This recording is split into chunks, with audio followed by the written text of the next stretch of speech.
Saving one animal wouldn't change the world, but it would change the world for that one animal.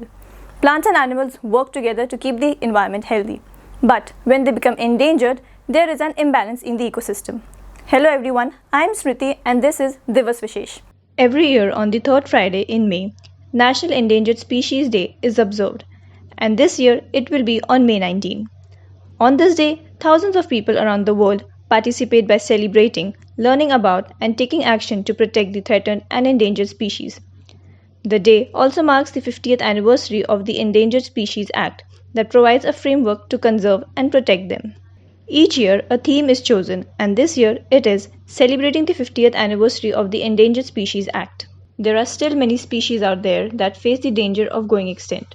To name a few would be Bengal tiger, snow leopard, vultures, red panda, Asiatic lion, and so many more. As we know, this day is celebrated by raising public awareness undertaken by various organizations, wildlife refuges, parks, zoos, botanical gardens, schools, and NGOs. However, due to busy lifestyles, not all are able to contribute to such vital causes.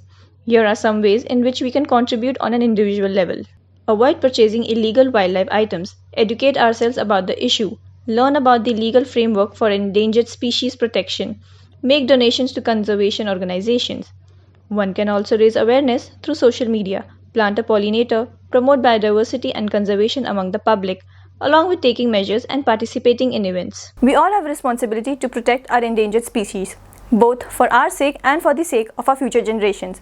Thank you for watching this. Stay safe and keep others around you safe.